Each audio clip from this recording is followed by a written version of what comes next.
Hi, this is Kelly, one of the analysts here at Main Street ROI, and we like to help small businesses with their digital marketing. One of those ways to achieve those goals is through Google Ads. So today's Main Street marketing tip is about Google's recommendations for your campaigns. If your campaigns are struggling with wasted ad spend and higher cost per click, then you should be able to save some money and reduce that wasted spend after watching this video. So now we're going to open up our recommendations here with everything that Google likes to constantly bring up in the campaigns. This is generally across the board for pretty much every industry. So the first thing you'll see is adding broad match keywords. We generally just do not recommend small businesses starting with broad match keywords. There's just a very small niche of businesses that may benefit from it. And if you've been running campaigns for quite some time and you have a really extensive list of negative keywords, then you might be okay to test broad match, but generally we just really discourage it. We can get much further with better results with exact match or phrase match. So when you're going in here, the first thing you'll see is to add broad match keywords. Google, the ugly truth about Google's recommendations and tips is that it generally will lead to wasted spend because their default settings are not in the advertiser's best interest. It's really ultimately for Google to make more money.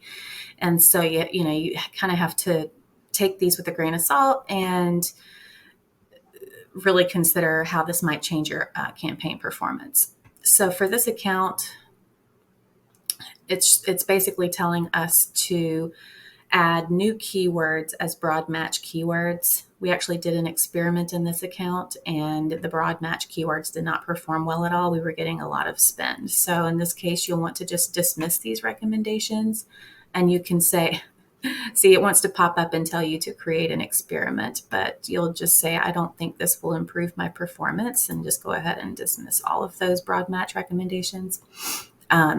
Raising your budgets. Like I said, Google wants to make money. So some of these recommendations are just really not in your best interest, especially if you do not even have a larger budget. Just don't worry about raising budgets. You want to really maximize your campaign results within your monthly cap. And that way, once you do get your conversions rolling in and you get some return on that investment, that's when you can increase your budgets. I do not recommend increasing budgets if you're testing new things or if you're just starting out. It's always good to get some data rolling in so that you can figure out what works and what doesn't. So we'll just dismiss that. We'll do it later. We'll add budget later. Now, one of these things is relevant. So the complete advertiser verification, that has its benefits. Google has actually been prompting for a lot of accounts to complete verification or they'll be paused. So this is one of those recommendations that you'll actually want to go ahead and carry out and get this verification process started for your company. So you can add logos to new and existing search campaigns once you've done this, and it kind of just adds a little bit of clout and brand awareness along with the traffic that you're getting to your landing pages. People are also seeing your logo show up when there's impressions for your ads, so that has its benefits. But for now, we're not going to dive into that. Maybe there'll be a video about that later. But we can just go back to this and we'll just dismiss this for now. You can always return to your dismissed recommendations and find those later. So we'll just do that later. And it will continue to prompt you for a lot of this stuff over and over. So expanding your reach with Google search partners. We don't generally recommend doing this because with the data that we've seen rolling in over time, it doesn't produce the same amount of conversions as your generic search campaign does. When you're on the search network for Google, it's a lot more focused. And when your ads are scattered across partner websites, it's like they're not really actively looking for what you're offering. They're just seeing your ad, they just happen to be on a site with your ad showing up. So those generally don't produce the same results as the search network will. So we like to just keep it mainly on the search network in most cases. So we can just say, I don't think this will improve my performance, and dismiss that. Now, setting a target CPA, that may be something to consider. It's not necessarily something where Google is trying to get more money out of you per se.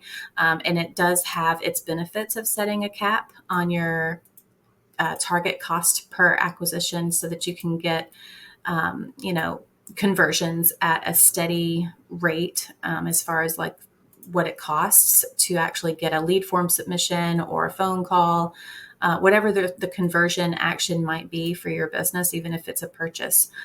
You can set the target cost per action and you can achieve more conversions within that budget at that cap that you've set. So that's something that you might want to revisit, just seeing what your historical data is, or if you already have a number in mind for how much you're wanting to pay per lead that you get or per purchase off of Google. So you can always do that later. We'll just dismiss this. So of course, adjusting your budgets, it's saying for us to increase the budget again on another campaign. So we'll dismiss that.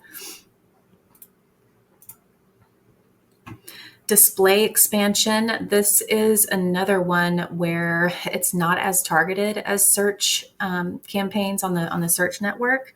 And when you use display expansion, you have to add some imagery to your account. You've got to upload some high resolution images. And sometimes images just aren't relevant for some businesses on top of the display expansion generally not performing very well. And more often than not, we're seeing wasted spend on the display network when we've used this feature for search campaigns. So generally speaking, we do not recommend this. And maybe in some special cases, it might be relevant, but we'll dismiss that. We don't think that'll improve our performance either. So this is another recent rollout from Google, is the lead forms on the ads directly attached to your ad. And Google hosts this lead form. That it may produce results for some clients. It may actually hurt the conversion rates for others, because what I've found is that these lead forms that show up with the ad on the Google search network, they generally don't generate high quality leads. And even some of our clients that were testing this out, they were getting upwards of over 200 form submissions within a month on a remarketing campaign. And so it just didn't really quite make sense. And then by exporting those leads and looking at it and following up with them, they found that they were not high quality. They were not pre-qualified entries, which is interesting. So I generally discourage testing these lead form extensions that Google hosts. So we'll just say that's not going to improve our performance either. Now, redundant keywords, that's something to take into consideration. And if you review this and it seems to be on point, if we have different versions of these keywords, now this one is saying to remove the bath fitters keyword, and I'm trying to understand. Let's see. Is this a broad match keyword in there? Yeah, so generally we have to go back in and double check what Google is suggesting that we do, because this is saying to remove an exact match keyword and then replace it with a broad match keyword. And this is where you really have to be careful about accepting the recommendations that Google lists here. We can revisit this later because you'll have to look at that and see what the data is for the broad match keyword versus the exact match keyword. Again, broad match keywords, they generally will produce irrelevant search traffic unless there's a very hefty negative keyword list or ad group level keywords in that account. So we generally discourage that. And then on the new Google Ads mobile app, so you can dismiss that as well. Obviously, that's not going to affect your campaign performance, whether you're on the app or not. But if you noticed here, as we were dismissing these recommendations, the optimization score went up to 100%. So this is just a vanity metric. This is not something that's going to affect your campaign performance.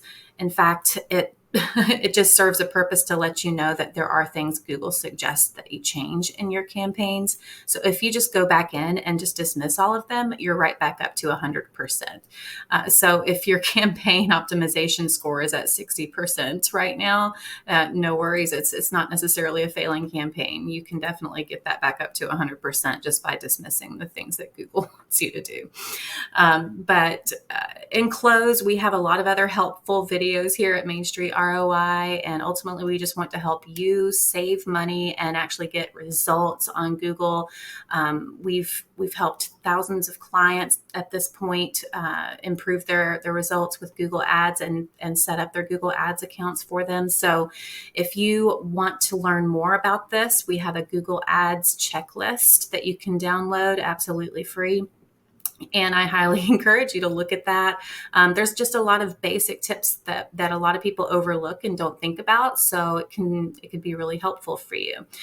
So yeah, definitely get in touch with us if you need help with any of your digital marketing efforts. We are glad to assist.